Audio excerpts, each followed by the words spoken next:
History remembers Queen Blanche of Castile as the Holy Mother of St. Louis, a woman cloaked in piety and devotion. But behind the stained glass image lies a much darker story. Medieval chroniclers accused Blanche of using her sexuality as a weapon, seducing nobles, humiliating rivals, and even harboring an unnatural obsession with her own son. In this disturbing documentary, we uncover the most horrifying sexual secrets of a queen whose power was built not only on prayer and politics, but on the twisted, shadowed union of lust, rumor, and control. This is the story the church tried to sanctify, and her enemies tried to damn. From the moment of her birth in 1188, Blanche of Castile's destiny was written in the language of politics and sacrifice.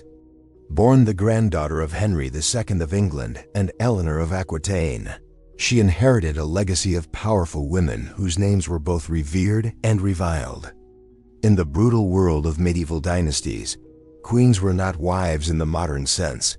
They were bargaining chips, tools of alliance, and symbols of control. Blanche's childhood was spent under the shadow of royal negotiations, where her worth was measured not by innocence, but by the body she would one day surrender in marriage. At the age of 12, Blanche was sent north from Castile to France, where she was married to Louis, the future king.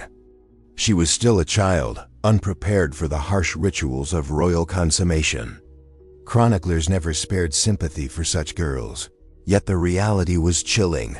Blanche's transition from innocence to womanhood was not a choice, but an act of dynastic necessity. Her young body was forced into a union meant to secure power, and from that moment, sex was no longer a private act for Blanche. It was a public obligation, a duty of flesh and blood enforced by the crown. This early exposure to sexuality as a weapon of survival shaped the Queen Blanche would later become. Where other women might have retreated into submission, Blanche learned to observe, to manipulate, to understand how the whispers of a queen's bed could alter the destiny of a nation. She was not the only medieval queen forced into this role, but unlike others, Blanche would come to master it. Religious chroniclers later praised her as a model of chastity and virtue. But beneath those pious accounts, rival voices accused her of carrying a darker understanding of power. They claimed she used her body not merely as a vessel for heirs, but as an instrument of dominance. Blanche, they whispered, knew how to withhold intimacy, how to seduce when necessary, and how to humiliate when it served her purpose. The queen, in these accounts, was not simply a ruler. She was a temptress cloaked in the language of holiness. The brutality of Blanche's world cannot be overstated. This was an age where women's sexuality was both sacred and sinful, weaponized by both church and crown.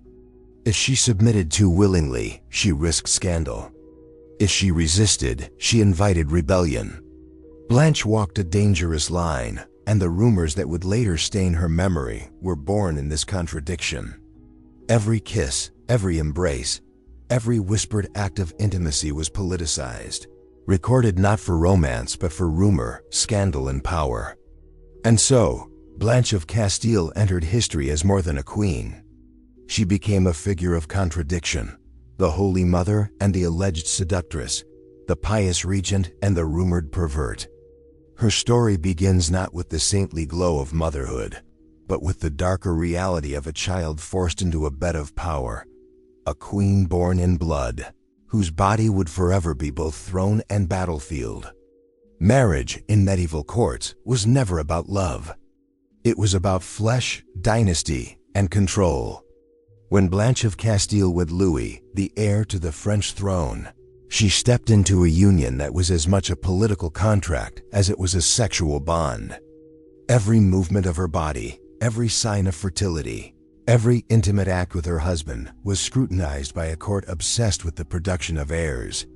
In this world, Blanche's marriage bed became a stage where politics and desire merged into something far more disturbing.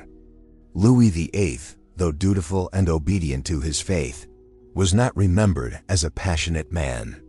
Chroniclers described him as harsh, rigid, even austere. Blanche, who, however, proved his opposite, intelligent, strong-willed, and determined to command influence even within the most private chambers of the palace. What unfolded between them was not the gentle affection of equals, but a struggle, a constant negotiation of dominance. Sex in medieval royalty was rarely private.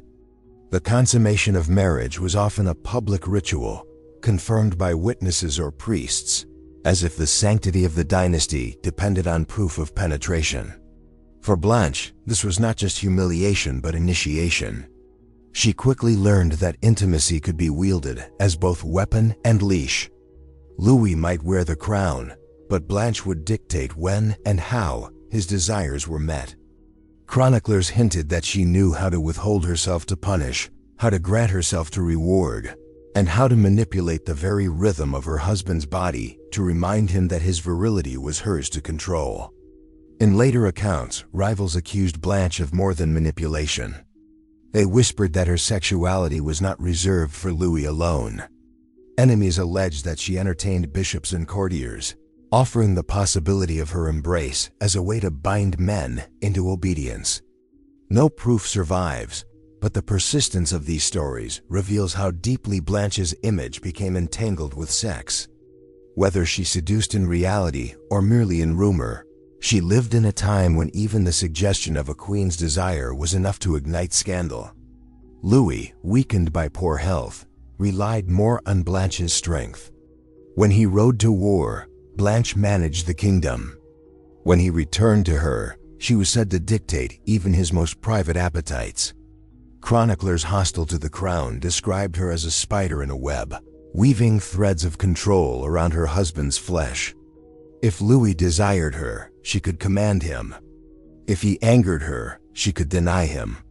This fusion of sex and power became the defining pattern of Blanche's marriage. But this control came at a cost. In the poisonous atmosphere of medieval courts, a queen who was too strong, too commanding, too intimately entangled in matters of the flesh was easy prey for slander. Blanche was not merely accused of seduction. She was accused of corruption. To her enemies, she was not a wife, but a temptress who had bewitched the king. Her bed was painted as a place where politics, sin, and lust fused into something unholy. And so, while Louis wore the crown of France, it was Blanche who wore the shadowed mantle of power. A wife, yes, but also a ruler of flesh and will. Her marriage was more than a union. It was the first battlefield where Blanche learned to weaponize desire, leaving behind a legacy that blurred the line between saintly queen and sinful mistress. When King Louis VIII died in 1226, Blanche of Castile was only 38 years old. Suddenly, she was no longer merely a wife, but the regent of France, ruling on behalf of her 12-year-old son. Louis IX, in a world where queens were expected to fade into quiet widowhood, Blanche instead grasped power with iron resolve. But to preserve her rule, she made a declaration that was as political as it was personal. She would live in chastity, swearing an oath of virginity before God and court. Outwardly, this vow cloaked her in sanctity. To a deeply religious society, Blanche appeared as the model of virtue, a woman who renounced earthly desire to dedicate herself wholly to God and the kingdom. Yet, behind this holy image, darker whispers began to emerge. For even as Blanche swore chastity, she also bound herself in an unbreakable union with her young son. Chroniclers recorded that Blanche kept Louis close, shielding him from women, isolating him from noble families who sought to use marriage as a weapon, and exercising an intimacy that to outsiders appeared unnatural. Some claimed she clung to him, kissing him with the fervor of a lover rather than the restraint of a mother. Others accused her of sleeping in the same bed, of holding her son in ways that blurred the fragile line between maternal affection and something far more disturbing. Historians continue to debate the truth of these accounts. Were they the inventions of enemies who sought to discredit her regency? Or were they distorted reflections of Blanche's obsessive control, sharpened into scandal by medieval imaginations? Regardless, the accusations stuck, and they reveal the terrifying fragility of a queen's reputation. By vowing chastity, Blanche denied herself to other men. Yet by clinging so fiercely to her son, she opened herself to charges of incest. The young Louis IX, who would one day be canonized as a saint, grew up under this shadow. His enemies whispered that his mother's influence was not just spiritual but physical, that her control reached into the deepest layers of his being. Some chroniclers hinted that her vow of virginity was a mask, concealing not holiness but possession. To them, Blanche's greatest sin was not simply lust, but an incestuous hunger that corrupted even the boy destined for sainthood. Even the church, which would later sanctify Louis, could not erase these whispers entirely. For in the medieval mind, sexuality was always dangerous, always threatening to slip from holy union into sinful corruption. And a woman who ruled without a husband was doubly threatening. Her body became the battlefield upon which her legitimacy was questioned. Blanche's very vow, meant to protect her reputation, instead fueled darker suspicions. As regent, she wielded her authority ruthlessly, crushing rebellions, negotiating with popes, and securing her son's throne. Yet every act of strength was twisted by her enemies into proof of perversion. They said her power was unnatural, her motherhood excessive, her affection corrupted. Blanche, in their telling, was not the holy widow but the monstrous mother, a woman whose oath of chastity only concealed the most disturbing form of desire. And so the legend of Blanche deepened. She was now remembered not just as a queen and regent, but as a mother tainted by whispers of incest. In the eyes of history, her embrace of power was inseparable from the embrace of her son, an intimacy forever haunted by sin. The vow of chastity should have placed Blanche of Castile above suspicion. It should have preserved her image as the holy widow, untouchable, beyond the reach of desire. But instead, the vow became a mask that her enemies tore away with venom. For in the shadows of her regency, rumors spread that Blanche had not only abandoned her husband's bed, but replaced it with forbidden's flesh. Hostile chroniclers accused her of finding intimacy among the very men who served her throne. Bishops, priests, and advisors, men sworn to God, were whispered to have been ensnared by her. They claimed Blanche used her beauty, her commanding presence, and her authority to seduce, then bind them in loyalty through acts of humiliation and desire. The court was alive with whispers of ritualized encounters, secret meetings in monastery chambers, forbidden touches under the cloak of prayer, confessions that dissolved into acts of sin. These were more than mere tales of adultery. They were accusations of sacrilege, the queen consort of France, widow of a king, corrupting the very servants of the church. In an age when a single accusation of impure contact could destroy a priest, Blanche was accused of turning men of God into her captives. If she could not rule through her husband, and if she dared not take another husband for fear of losing her regency, then, so her enemies claimed, she ruled through the bodies of her confessors and counselors. The scandalous detail of these accusations cannot be separated from the politics of the time. Blanche's regency was resented by many nobles who bristled under the rule of a woman. To them, painting her as a seductress was not only believable, it was a weapon. By alleging that Blanche had defiled priests and bishops, they undermined both her holiness and her authority. What man, after all, could trust a queen whose lips whispered prayers by day and drew clerics to her bed by night? The rumors grew darker still. Some said she forced her lovers into acts of humiliation, stripping them of dignity to remind them of her power. Others whispered of punishments, men discarded, disgraced, or forced into submission when they no longer pleased her. These tales painted Blanche not as a grieving widow, but as a cruel mistress cloaked in piety, a woman whose chastity vow was nothing but theater. Whether these accusations were truth or slander is almost impossible to know. Medieval courts thrived on gossip, and women in power were easy prey for sexual scandal. Yet the persistence of these stories suggests something deeper. Blanche was feared not simply for ruling France, but for ruling men. To diminish her, Enemies imagined her body as corrupt, her vows as lies, her private chambers as dens of sin. And so, the queen who vowed herself to God became, in the eyes of her detractors, a queen devoted to forbidden's flesh. She was cast as both whore and saint, her legacy torn between purity and depravity. Blanche of Castile was no longer just a widow and mother. She was the embodiment of medieval fear itself, the woman whose power was bound not only to the throne, but to the shadows of desire. By the mid-13th century, Blanche of Castile had secured her son's throne, crushed rebellions, and held France together against forces that would have torn it apart. But power, in the medieval court, was not secured by armies alone. Influence was a subtler, more insidious force, and in Blanche's case, her enemies claimed it flowed from her body as much as from her crown. Chroniclers hostile to the Capetian dynasty painted Blanche as a woman who transformed seduction into a weapon. They alleged she learned how to entrap men with the promise of intimacy, luring nobles into loyalty by exploiting their desire, then tightening her grip with a cruelty that was more psychological than physical. To her rivals, Blanche's regency was not ruled by councils and decrees, but by the soft corruption of flesh and whispered secrets in private chambers. In this version of history, Blanche's court became a theater of manipulation. Ambitious men, eager for favor, were said to be drawn close, not by offices or titles, but by her veiled promises. Some rumors suggested that the queen would allow a kiss, a touch, a knight's embrace, only to demand loyalty that bound the man long after the pleasure had faded.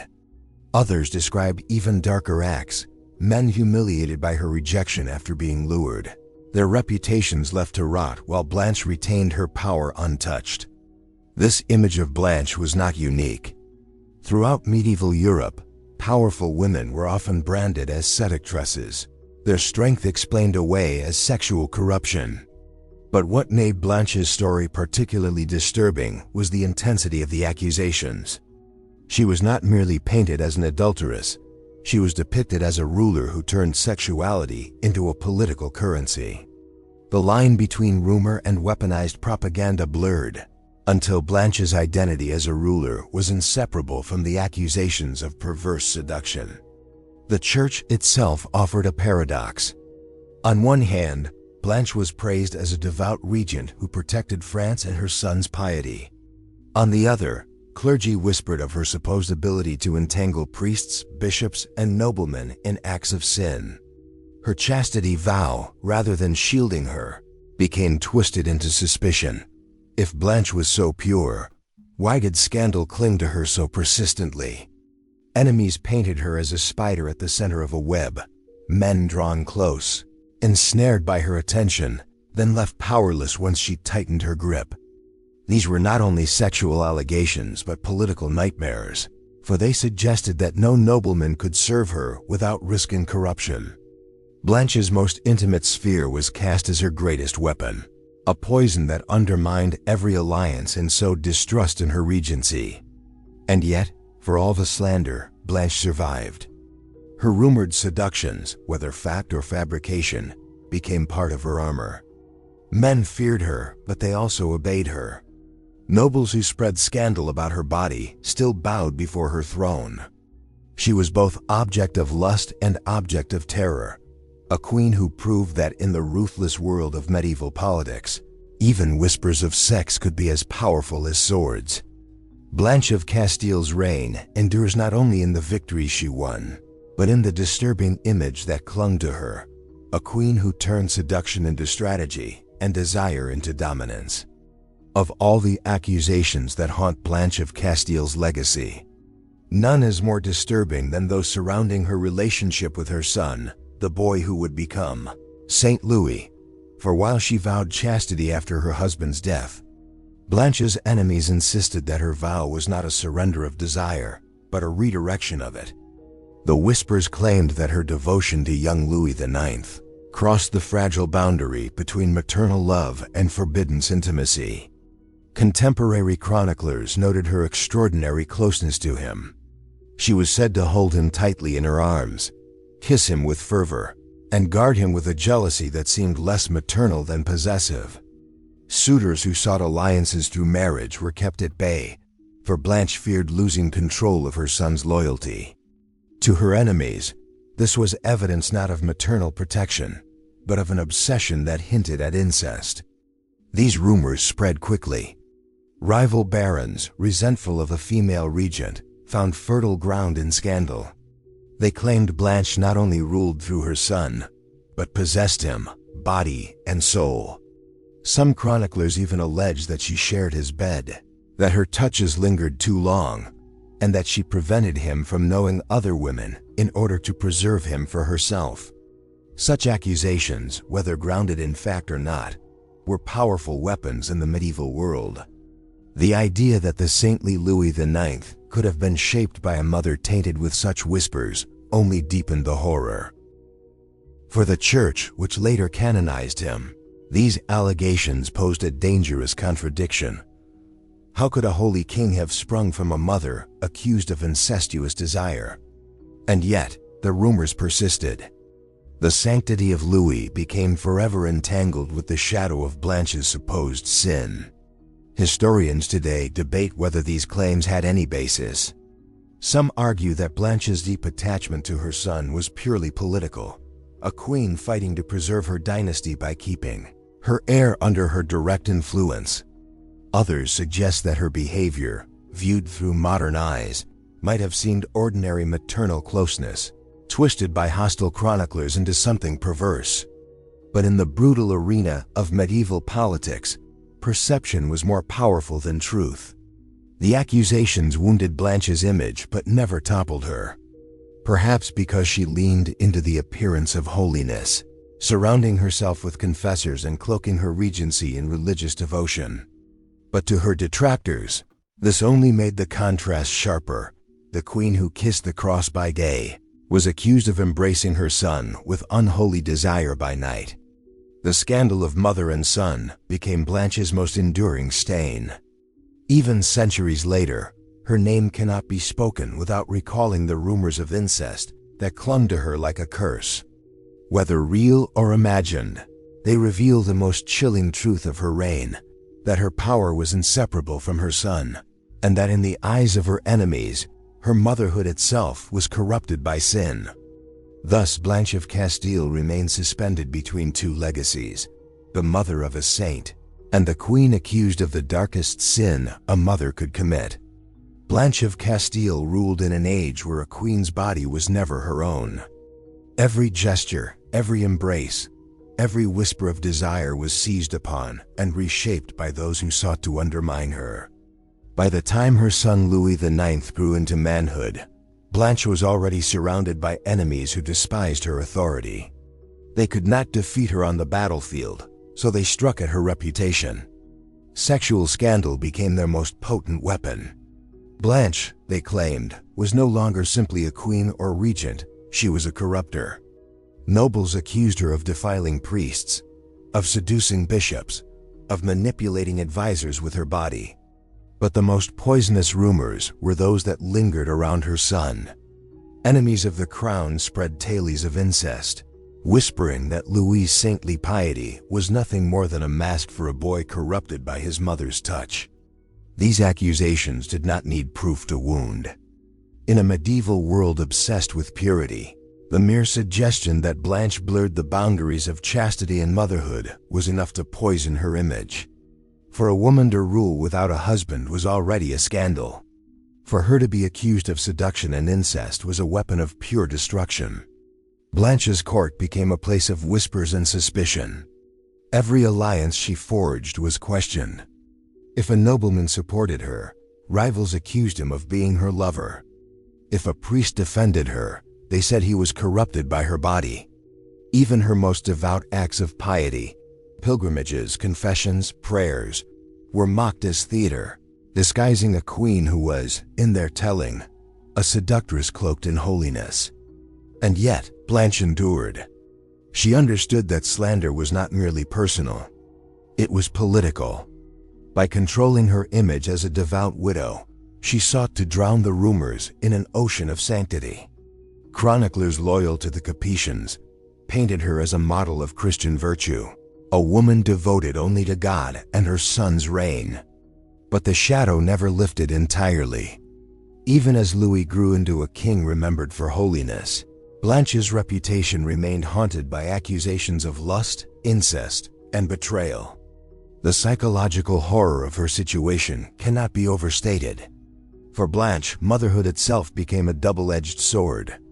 In loving and protecting her son, she was accused of desiring him. In ruling with strength, she was accused of seducing her advisors. Her power, however legitimate, was always interpreted through the prism of sexuality. To her enemies, there could be no other explanation. A woman could not rule unless she corrupted men with her body. Thus, Blanche's reign reveals one of the darkest truths of medieval politics, that sexual scandal was as deadly as any sword. Enemies who failed to defeat her armies struck instead at her reputation, twisting her motherhood into sin, her vows into lies, and her court into a stage of corruption. She stood alone in a circle of enemies, her power shadowed by accusations that would follow her to the grave. Blanche of Castile had triumphed over rebels, foreign invaders, and scheming nobles. But against the poison of rumor, even victory could not erase the stain. Blanche of Castile's strength preserved the French crown during years when enemies threatened to tear it apart. She outmaneuvered barons, humbled England, and raised a boy who would become one of the most famous monarchs of medieval Christendom. Yet her reward was not reverence but suspicion. The price of power for Blanche was rumor, and those rumors would follow her beyond death. The scandal was not confined to whispers in taverns or courts. Chroniclers recorded it, shaping the queen's image for generations. Where loyal writers described the saintly widow, hostile voices etched a darker portrait: Blanche as seductress, Blanche as corrupter, Blanche as mother whose love for her son was steeped in sin. The stories contradicted one another, but the contradictions themselves became part of her legend. She was remembered not as one woman, but as two, holy regent and depraved mistress. Her vow of chastity, intended to silence criticism, instead became the very fuel of scandal. If Blanche was truly pure, why did she embrace men so closely in council? Why did she cling so fiercely to her son? Why did so many noblemen fall under her sway? Each act of virtue became, in the hands of her enemies, proof of vice. It was a cruel paradox. The more devoutly Blanche played the role of Christian queen, the more her rivals twisted her into a figure of sexual corruption. Even the legacy of Louis IX, later canonized as Saint Louis, did not cleanse her. In fact, it deepened the tension. How could a saint be born from a mother accused of incest? How could a woman slandered as a temptress raise a king remembered for holiness? To reconcile these contradictions, some chroniclers ignored the rumors, others dismissed them as lies, but many allowed them to remain, embedded like thorns in Blanche's memory. This is the brutal reality of medieval politics. Power could never be separated from the body. For kings, lust was excused as virility. For queens, desire was corruption. Blanche's control over her son, her advisors, and her kingdom could not be explained by intellect or skill. Instead, enemies reduced her influence to seduction, as though the only language of female authority was sex. And so, Blanche's greatest victories came at a terrible cost. Her enemies could not strip her of power while she lived, but they succeeded in staining her name. To the Church, she was a devoted mother and defender of Christendom. To her detractors, she was a woman who used the bed more ruthlessly than the throne, a queen whose body was the true battlefield of France. The price of her power was not only the loneliness of widowhood or the burden of endless wars. It was the permanence of rumor, the knowledge that no matter how many churches she built, no matter how faithfully she prayed, her name would be forever shadowed by accusations of lust and incest. Blanche of Castile secured her dynasty, but in doing so, she sacrificed her reputation to history's darkest whispers. Blanche of Castile died in 1252, having ruled France longer and more decisively than most kings of her age. She left behind a son who would be canonized as Saint Louis, revered for his devotion, piety, and justice. In the official chronicles of the Church, she was remembered as the Holy Mother who guided a boy into sainthood. Yet in the darker margins of history, Blanche was remembered very differently, as a queen forever tainted by whispers of seduction, incest, and forbidden desire. This duality is her legacy. To some, Blanche was the model of Christian womanhood, a widow who renounced flesh, a mother who raised a saint, and a ruler who defended the kingdom against rebellion and foreign invasion. To others, she was a scandalous figure, a queen who used her sexuality to manipulate nobles and priests, and a mother whose devotion to her son crossed boundaries that should never have been crossed. The truth, as with so many figures of history, lies somewhere between the extremes. Blanche was a woman of immense intelligence, political skill, and unyielding willpower. But she lived in a world where women in power were almost always sexualized, demonized, and accused of corruption. Her rivals did not need proof. They needed only to weaponize rumor. A kiss could become an accusation. An embrace could become incest. A vow of chastity could be twisted into a mask-hiding perversion. Even after her death, these rumors endured. The Church canonized her son, but never moved to sanctify Blanche herself. She remained suspended in contradiction, praised in one breath, condemned in the next.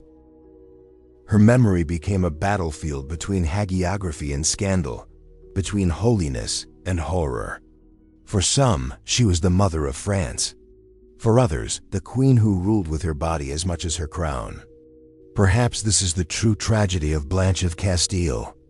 She won every war that mattered, securing her son's throne, defending her dynasty, shaping the destiny of medieval France, yet she lost the war for her own memory. History refused to allow her to be simply a queen.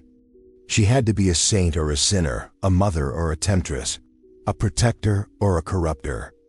The real woman, with all her complexities, was buried beneath layers of rumor and myth. Her legacy reminds us of the brutality of the medieval world, not only in its wars and executions, but in its treatment of women who dared to wield power. Blanche's story reveals that for a queen, reputation could be as deadly as rebellion. She lived in an age when slander could wound more deeply than any sword, and she died knowing her enemies had carved their accusations into the memory of her reign. Today, Blanche of Castile is remembered in two irreconcilable ways: as the mother of a saint, and as a queen whose name is forever shadowed by whispers of sexual sin. Her life stands as both triumph and caution, a chilling reminder of how power and rumor, sign and sanctity, were forever entwined in the dark heart of medieval history.